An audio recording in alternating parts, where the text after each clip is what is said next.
कभी मीरा कभी खुसरो कभी रसखान हो जाऊं, कभी मीरा कभी खुसरो कभी रसखान हो जाऊं, कभी राधा कन्हैया का मैं गोकुल धाम हो जाऊं। कभी मीरा कभी खुसरो कभी रसखान हो जाऊं, कभी राधा कन्हैया का मैं गोकुल धाम हो जाऊं। मैं वंदे मातरम की धुन बजती हुई जहां सुन लो, तिरंगे सा इठला के हिंदुस्तान हो जाऊं, हिंदुस्तान हो जाऊं।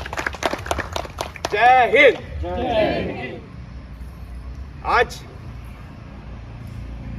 आज ही के दिन कई वर्षों पहले, आज हम 77वां अपना आजादी का दिन मना रहे हैं। 1947 को हमें वो सुअवसर प्राप्त हुआ कि हम आजादी की हवा में सांस ले सके। हमारे साथ उपस्थित उत्तराखंड कोऑपरेटिव रेशम फेडरेशन के निदेशक महोदय ने भी इस बात का जिक्र किया कि आज हमारा अपना संविधान है, आज हम अपने नियमों से अपने आप को चला सकते हैं। तो उस आजादी की हवा में हम सांस ले पाए। जैसे कि मास्टर श्लोक एक छोटे से बच्चे ने ये बताया कि सैकड़ों हजारों लाखों बलिदानियों की शहादत की वजह से ये दिन हमें नसीब हुआ। ये सर हर बार झुका है, हर बार झुकेगा। ये सर हर बार झुका है, हर बार झुकेगा उनकी शहादत में जो शहीद हुए हैं मेरे वतन की हिफाजत में, मेरे वतन की हिफाजत में। उन्हीं शहीदों की शहादत की वजह से, उनके त्याग और बलिदान की वजह से हमें जब ये इतना बड़ा दिन मिला है जिसको हम अपने नियमों, अपने उसूलों से चल सकते हैं, मैं उन्हें कुछ इन शब्दों के साथ नमन करना चाहूंगा कि है नमन उनको, कि है नमन उनको कि जो इस देह को अमरत्व दे, इस जगत में शौर्य की जीवित कहानी हो गए हैं। कि है नमन उनको कि जो इस देह को अमरत्व दे, इस जगत में शौर्य की जीवित कहानी हो गए हैं। कि है नमन उनको कि जिनके सामने बौना हिमालय वो धरा पर गिर पड़े पर आसमानी हो गए हैं। कि है नमन उस देहरी को, देहरी मतलब दहलीज, कि है नमन उस देहरी को जहां तुम खेले कन्हैया, कन्हैया हमारे शहीद। कि है नमन उस देहरी को जहां तुम खेले कन्हैया, घर तुम्हारे परम तप की राजधानी हो गए हैं। कि है नमन उनको, कि है नमन उनको कि जिनकी अग्नि से हारा प्रभंजन, काल कौतुक जिनके आगे पानी पानी हो गए हैं। कि है नमन उनको।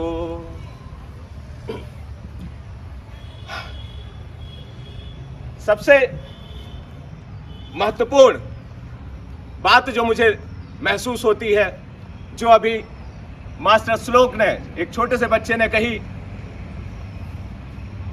कि स्वतंत्रता जब हमें मिली उसके पीछे जिन बलिदानियों का त्याग था, उसके पीछे से जो घटक नजर आ रहा है, उस वक्त पूरा देश, पूरा भारतवर्ष धर्म, जात, लिंग, मूलवंश, क्षेत्र जैसी पृथकतावादी सोच को पीछे छोड़ एकजुटता की ताकत में बंध गया और उसने एकता की वो मुट्ठी भींची कि सैकड़ों से काबिज विदेशी सत्ता को यहां से उखाड़ फेंका। मैं फिर उद्धृत करना चाहूंगा कि मास्टर श्लोक ने कहा कि वो एकता उस समय पीक पर थी, वो एकता उस समय पीक पर थी जिसमें इतनी ताकत थी, जिसने गुलामी की, सैकड़ों वर्ष की गुलामी की दास्ता से हमें मुक्त कराया। क्या आज वो स्तर है? जबकि हम सब जानते हैं कि उस एकता में ताकत है। क्या वो स्तर आज मौजूद है? क्या उसमें विरलता है? आज आप सभी लोग अपने अपने अंदर पूछिए कि क्या हम उस पृथकतावादी सोच, धर्म, जात, लिंग, मूल, वंश, क्षेत्र से ओतप्रोत तो नहीं हो रहे? क्या वह एकता विरल तो नहीं होती जा रही? ये सोच करके मन उद्वेलित होता है, चिंतित होता है, द्रवित होता है। मैं कहना चाहूंगा, हमने ही तो प्रेम धरा में क्रोध का बांध बनाया है। हमने ही तो प्रेम धरा में क्रोध का बांध बनाया है। एकता के बंधन को छोड़ भेदभाव अपनाया है। धर्म जात का पाठ सभी को हमने ही तो सिखलाया है। धर्म जात का पाठ सभी को हमने ही तो सिखलाया है। हमने ही तो राम रहीम को आपस में लड़वाया है। हमने ही तो राम रहीम को आपस में लड़वाया है। आप सभी के सामने प्रश्न उछाल रहा हूं, क्या इंद्रधनुष से इस धरती को और रंगों से सजाएंगे? क्या इंद्रधनुष से इस धरती को और रंगों से सजाएंगे, या क्रोध ईर्ष्या की ज्वाला से नफरत हम सुलगाएंगे? क्या क्रोध ईर्ष्या की ज्वाला से नफरत हम सुलगाएंगे? क्या अपने भारतवर्ष को हम टुकड़ों में बंटवाएंगे, या वीर तिरंगे की मिट्टी में प्रेम का बीज लगाएंगे? प्रेम का बीज लगाएंगे। इस प्रश्न का उत्तर आप सभी लोग अपने मन में सोचिएगा, और उसके क्या निहितार्थ हैं और क्या उद्देश्य निकल करके आएगा, उस पर जरूर मनन कीजिएगा। हम बचपन से सीखते आए, हम बचपन से सीखते आए कि एकता में बड़ी ताकत होती है। हम बचपन से सीखते आए कि लकड़ी जब अकेली होती है तो बड़ी कमजोर होती है, और जब उस कमजोर लकड़ी को ही मिला दिया जाके और एक गट्ठर बना दिया जाता है, तो उस गट्ठर में जो ताकत और जो एकता और जो मजबूती होती है, उसे तोड़ने के लिए लोहे के चने चबाने पड़ते हैं। हम बचपन से सीखते आए कि ये जो उंगलियां हैं, जब ये अकेली होती हैं, बड़ी कमजोर होती हैं, और इन्हीं उंगलियों को एक एक करके खींच करके जो मुट्ठी बनती है, उससे किसी भी दुश्मन का जबड़ा आसानी से तोड़ा जा सकता है।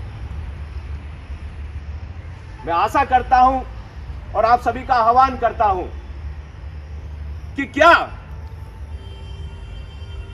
हम समूची मानव सभ्यता, मानव जनता को केवल इस मानव की नजर से नहीं देख सकते? क्या जरूरी है कि वो फला धर्म का है, वो फला जात का है, वो तो साउथ का रहने वाला है, वो नॉर्थ ईस्ट का रहने वाला है, वो लड़की है, वो लड़का है, और उसका वंश तो वो है? क्या इस नजर से देखना जरूरी है?